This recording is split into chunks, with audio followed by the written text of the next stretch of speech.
जब बेसहारा थी, मेरा सहारा बनी वो। यतीम होने का एहसास नहीं होने दिया। सगी माँ की तरह ख्याल रखा मेरा हमेशा।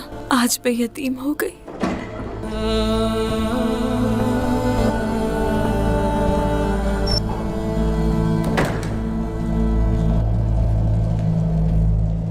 बाबा कैसे हैं? बाबा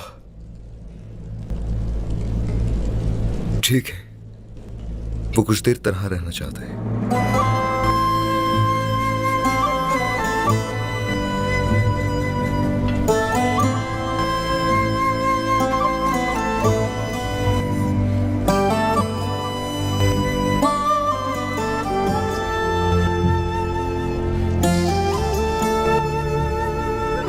भाई, वालिदा वाकई इतनी तकलीफ से गुजरी।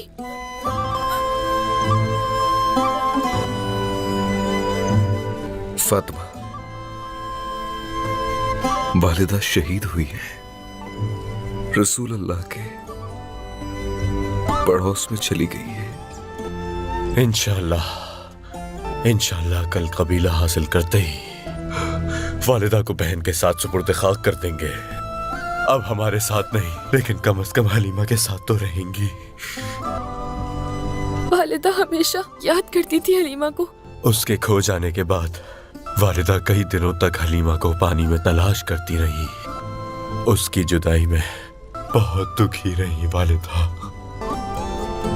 लेकिन वो हमेशा मजबूत खड़ी रही। आपकी बहन हलीमा, क्या हुआ था उसको? उस वक्त हम सब कम उम्र थे, सब कुछ याद तो नहीं, लेकिन वालिदा का रोना ऐसा याद है जैसे कल की बात है। हलीमा दरिया के किनारे खेल रही थी, फिर वो अचानक गायब हो गई। उसके बाद क्या हुआ? वालिदा ने उसकी तलाश में सेहत का भी ख्याल नहीं रखा और बीमार हो गई। फिर एक दिन हलीमा की लाश मिल गई। उस दिन के बाद कभी वालिदा मुस्कुराई नहीं, कभी नहीं मुस्कुराई। यहाँ आओ मेरी प्यारी बेटी। मैं जरा बाहर जा रही हूँ। बेटी रुको, मैं तुम्हारे पास आ रही हूँ, ठीक है? हलीमा, आपकी वालिदा ने मुझे भेजा है आपको लाने के लिए।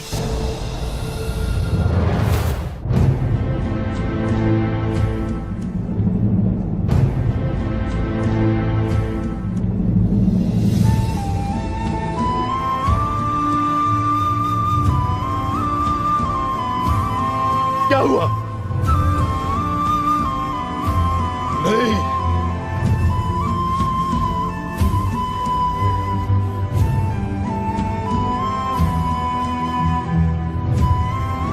कई जंगियां भी लड़नी है। ऐसा मत कर।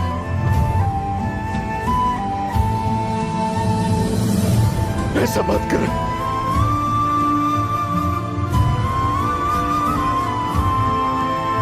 जुदा होना हमारा क्या यूं लिखा था?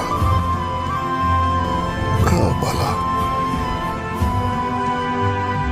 हम एक दूसरे से ऐसे अलग होना था।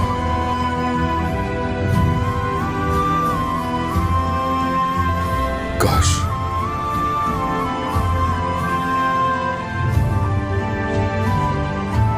तुमसे पहले कहीं मैं चला जाता।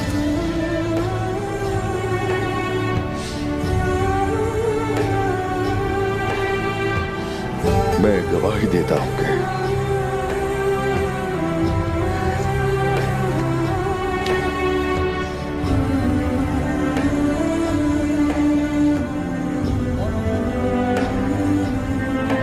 मेरे सरदार बनने के बाद अपनी जान से, अपने दिल से हमेशा मेरे साथ, मेरे गुस्सा होने की वजह से कभी शिकायत की मुझसे।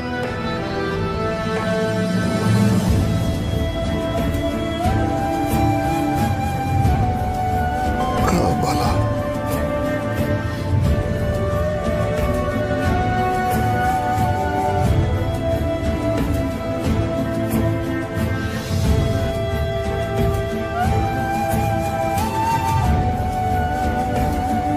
कभी सोचा नहीं था।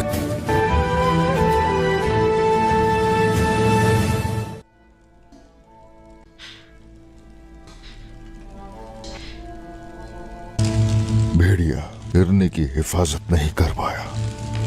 हिरनी परिंदा बनकर अपने परों से हवा में उड़ती चली गई। मेरे खुदावंद, उन नापाक तुर्कों से जिन्होंने मुझसे मेरा खानदान और मेरा बचपन छीन लिया, उनसे बदला लेने की इल्तिजा करती हूँ। उस्मान, बाला और उनके बच्चों को मुझे अपने हाथों से मारने की ताकत अता फरमा, वरना मेरा दर्द यूं ही छुपा रहेगा। उनका खून बहने से ही मुझे सुकून की सांस नसीब होगी। आमीन।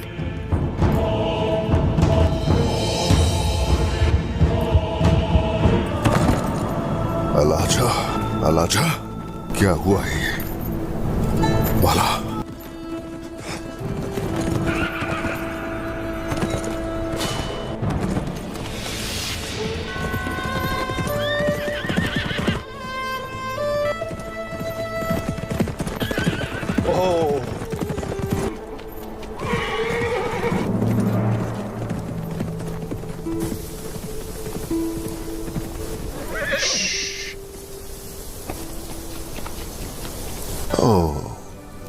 मेरी प्यारी बाला,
ना तो किसी मुसीबत का खौफ है ना दुश्मन का।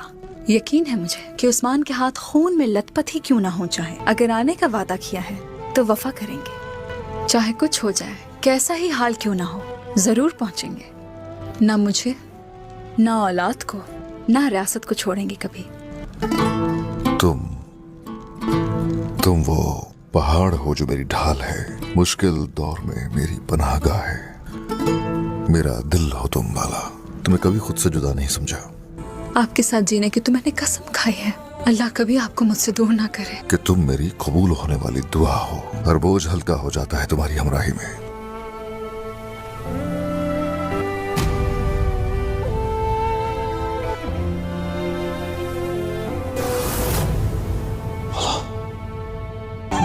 मैं राजी हूं आपसे, अल्लाह भी राजी हो आपसे।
अस्सलाम वालेकुम नाजरीन। इस रोमांचक एपिसोड के आगाज में हम देखते हैं कि वजीर सलाहुद्दीन जंगल के बीचों बीच अचानक गोक बोरू का खंजर छीनकर उसकी गर्दन पर तान लेते हैं। गोक बोरू पहले ही घायल है, उसके कंधे में एक तीर धंसा हुआ है। तभी कराकोरम वहां पहुंचता है और राहत की सांस लेता है। वजीर सलाहुद्दीन गोक बोरू के सिपाहियों को चेतावनी देते हैं, अपनी तलवारें ने नीचे करो, वरना मैं इसे अभी और यहीं खत्म कर दूंगा। लेकिन सिपाही तलवारें नीचे नहीं करते। तब गोक बोरू खुद बोल पड़ता है, अगर अपने सरदार की सलामती चाहते हो तो सुल्तान का हुक्म मानो। कराकोरम गोक बोरू की तरफ देखते हुए कहता है, कराकोरम, शर्म आनी चाहिए तुम्हें। लेकिन कराकोरम जवाब में कहता है, जाम, शर्म तो तुम्हें आनी चाहिए गोक बोरू, तुमने हमारे लिए अपने दरवाजे खोलने वाले सुल्तान पर ही तलवार तान दी। अब मैं और ज्यादा बवाल नहीं उठा सकता, अपने आदमी पीछे हटाओ। वजीर सलाहुद्दीन गोक बोरू से सख्त लहजे में कहते हैं, अगर तुमने और जिद की तो मैं तुम्हारा खून बहाने से गुरेज नहीं करूंगा। आखिरकार गोक बोरू अपने सिपाहियों को पीछे हटने का हुक्म देता है। गोक बोरू तेजी से वजीर सलाहुद्दीन के करीब आता है। सलाहुद्दीन अपने सिपाहियों को आदेश देते हैं, इन्हें तहवील में ले लो। फिर गोक बोरू से कहते हैं, जब तक तुम्हारा दिमाग ठिकाने पर नहीं आता तुम सब मेरे कैदी रहोगे। काहिरा के महल में दूसरी ओर काहिरा में तबीब शम्सा खातून का इलाज कर रही होती है। फातिमा खातून बेचैनी से पूछती है, शम्सा खातून को क्या हुआ है? तबीब गंभीर लहजे में कहती हैं, मुझे तेज बुखार है, मुझे यह जानने की जरूरत है कि इन्होंने पिछले दिनों क्या खाया और क्या पिया। यह सुनते ही फातिमा खातून घबरा जाती हैं, कहीं मेरी बेटी को जहर तो नहीं दिया गया। तबीब उनकी आशंका पर गौर करते हुए कहती हैं, यह मुमकिन है। उसी दौरान लैला वहां आ जाती है, जबकि समुद भी परेशानी के आलम में वहीं खड़ी होती है। फातिमा खातून गुस्से से कहती हैं, यह कैसी गद्दारी है? तबीब संयम से जवाब देती है, हमें पहले इस बात की तस्दीक करनी होगी। फातिमा खातून अपनी बेटी जमुर्दा को आदेश देती है, बेटी, वो इलाज तैयार करो जो तुम्हारी दादी बनाती थी, शायद इससे शम्सा की तबीयत सुधर जाए। जमुर्दा तुरंत चली जाती है। तभी लैला फातिमा खातून से कहती है, वालिदा, शम्सा आप्पा के मुताल्लिक मुझे कुछ कहना है। फातिमा खातून लैला की बात गौर से सुनती है। लैला कहती है, मुझे जुर्दे के कमरे से एक अजीबो गरीब दवा मिली है। मैंने जमशेद अफी को यह दिखाया था, लेकिन वह भी मारे गए। फातिमा खातून चौंक कर कहती हैं, यह किसने किया और कैसे? लैला संदेह जताती है, मेरे ख्याल में शम्सा आप्पा को जहर देने वाली और जमशेद को मारने वाली भी जमुर्दा ही है। फातिमा खातून गंभीर स्वर में जवाब देती है, लैला, बिना सबूत किसी पर इल्जाम लगाना सही नहीं है। लैला बेचैन होकर पूछती है, तो हम क्या करेंगे? फातिमा खातून उसे समझाती हैं, तुम अपने कमरे में जाओ, मैं इसका हल निकालूंगी। लैला चिंतित चेहरे के साथ चली जाती है। कुछ में दूसरी तरफ हकीम एक गमगीन खबर सुनाता है, शहजादी सबीला, अफसोस की बात है कि हमने आपका बच्चा खो दिया। सबीला सदमे में डूब जाती है। लाड गाय उसे दिलासा देते हुए कहता है, शहजादी, सब कुछ ठीक हो जाएगा, मैं हमेशा आपके साथ रहूंगा। लेकिन सबीला कोई जवाब नहीं देती और अपना मुंह मोड़ लेती है। इसी दौरान बाल्डो और मारिया एक नई साजिश की भनक पाते हैं।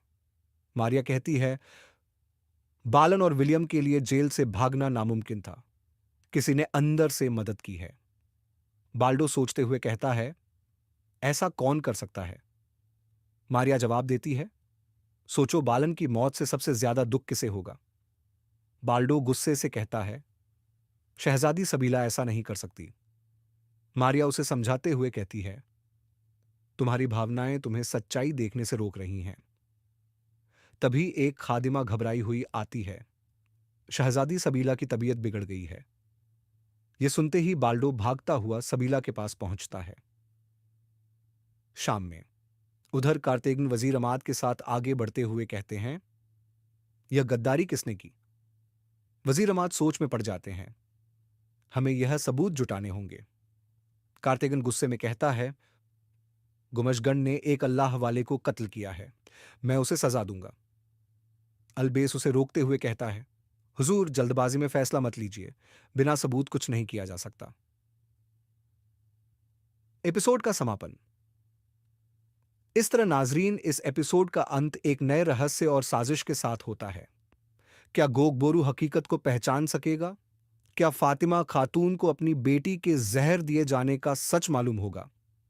क्या बाल्डो और मारिया शहजादी सबीला की सच्चाई उजागर कर सकेंगे?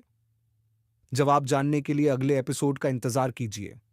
वीडियो को लाइक करें, चैनल को सब्सक्राइब करें और बेल आइकन दबाएं ताकि कोई भी नया एपिसोड मिस न हो। दुआओं में याद रखें। अल्लाह हाफिज।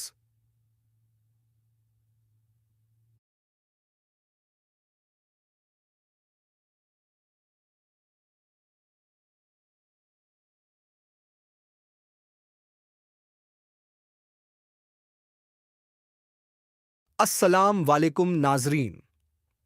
इस रोमांचक एपिसोड के आगाज में हम देखते हैं कि वजीर सलाहुद्दीन जंगल के बीचों बीच अचानक गोक बोरू का खंजर छीनकर उसकी गर्दन पर तान लेते हैं। गोक बोरू पहले ही घायल है, उसके कंधे में एक तीर धंसा हुआ है।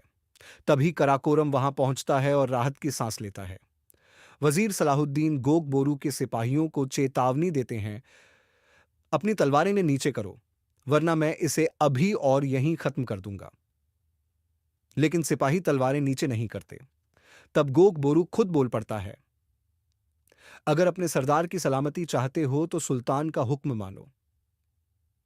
कराकोरम गोक बोरू की तरफ देखते हुए कहता है, कराकोरम, शर्म आनी चाहिए तुम्हें। लेकिन कराकोरम जवाब में कहता है, जामल, शर्म तो तुम्हें आनी चाहिए गोक बोरू, तुमने हमारे लिए अपने दरवाजे खोलने वाले सुल्तान पर ही तलवार तान दी। अब मैं और ज्यादा बवाल नहीं उठा सकता, अपने आदमी पीछे हटाओ।